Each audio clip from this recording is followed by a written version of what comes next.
Hey everyone, my name is Erin Gordon here, and I'm the marketing manager with Knovva Academy.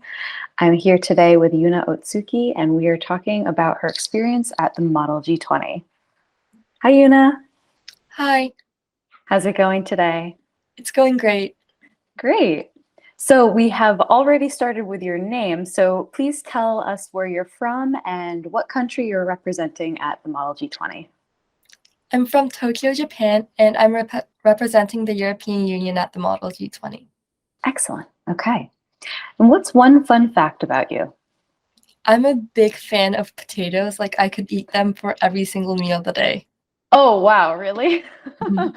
That's very impressive, but they're also versatile. I mean, at least you could have French fries and soup I and all like sorts of stuff. Japanese sweet potatoes. I really recommend it if you guys ever come here. Oh, delicious. I'll have to ask you about that then in that case. So sounds really good. What's one thing that you're known among your friends for?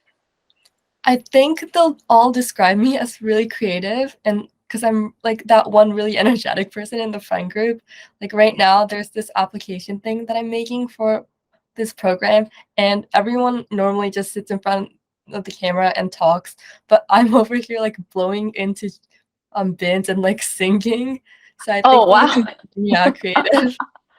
That's excellent. So you're the one that they go to for the ideas.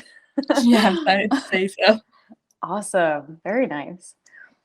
What made you first interested in climate change? So I personally love airplanes. I've always had a passion for aircrafts. And for a school research project last year, I started researching about sustainable aviation fuels. And from there, I started to kind of dig deeper into the sustainabilities and energy. And that's where I started getting more passionate about climate change and starting to kind of participate more in events related to it. Excellent. Very nice. And how did you first hear about Nova's Model G20? And what made you decide to register? So I participated in a policy proposal program in Japan. I actually helped organize it. And from there, I kind of wanted to grow my experience. So I Googled and I found Nova online and I thought it was a great opportunity. So I decided to participate in it. Excellent. Very nice. And so far, what has been your favorite part about the summit? My favorite part is getting to meet with all the delegates.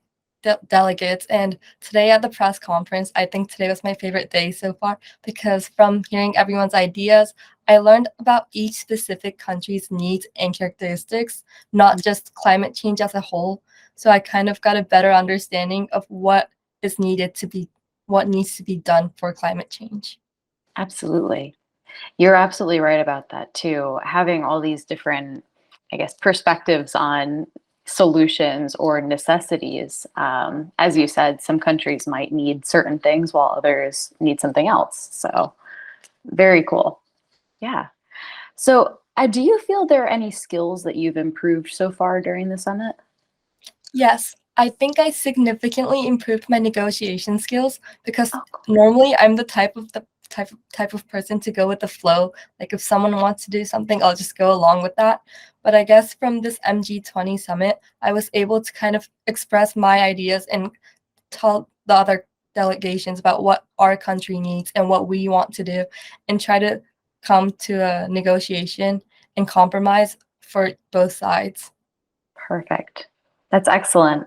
Definitely a great skill to have too. What's one thing that you are surprised about, or maybe something that came as a surprise during the summit? I was surprised about how many international participants there were.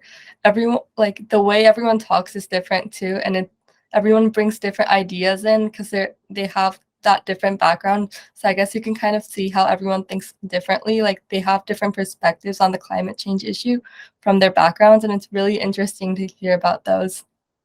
Fantastic. Very nice. Do you have any ideas solving climate change before the summit? And if so, you mentioned your interest in aviation and kind of like a greener way to travel. So have those ideas evolved or changed at all during the summit?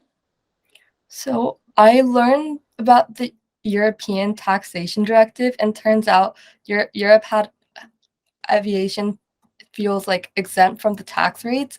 And so now they're trying to tax it because it releases a lot of carbon. So that came to me as a surprise. And also, I've done some research on solar and hydrogen energy. So I knew the impacts and challenges to implementing those, but I was able to widen my perspective from not just a technical point of view, but also from an economic perspective. So I've got to take away a lot from it. That's excellent. And now, what's one policy change that you stand by that you think would help resolve climate change? I think something that's really important is to provide some sort of fact-oriented climate education for high school students, even though it might be difficult to actually incorporate it into the national curriculum. There should be more learning initiatives for the students because right now, especially from where I'm from in Japan, we don't really learn about climate and we're not very aware of it. I mean, we know what's happening, but not many of us are very active towards it. So I think by providing these opportunities for the students to learn, we can actually take action because we're the next generation. We're the ones that need to be doing something. Mm, absolutely. And so maybe starting that early education, as you're saying, could help students be not only more prepared, but better aware of the situation. Yes. Yeah, that's great. Absolutely. I agree. Do you think you'll ever get involved with leadership opportunities in the future? I definitely would love to. I'm thinking about attending the C7 since the upcoming G7 event is in Japan. Oh, So, great. yes, I'm planning to kind of use my experience from this event to actually help the policy proposals there. Excellent. Well, I hope you do. That sounds like a really cool opportunity. And what great timing, also. Very nice. Do you have any college plans at the moment, or maybe, let's say, a dream job that you have in mind? So for college plans, I'm planning to apply to colleges in the United States because I like the diverse culture there, and I think I'll have more opportunities to meet new people and just try new things. Also, I don't have a specific dream job yet, but I want to do something related to energy development. So I want to study engineering. I was thinking maybe material science or environmental studies. But recently, I'm also starting to kind of be interested in policy making as well. So I'm still kind of trying to decide, but yes. You have plenty of time. And in any case, there's so many different options. So, it's always good to have multiple interests, of course. Awesome. Well, I have one more question for you, Yuna. If you could give maybe a future Model G20 student some advice, what would you tell them?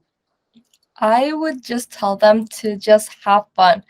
You don't really get an opportunity to be able to interact with students from all over the world and discuss about this topic that you can be interested in and something that might make an impact on the world.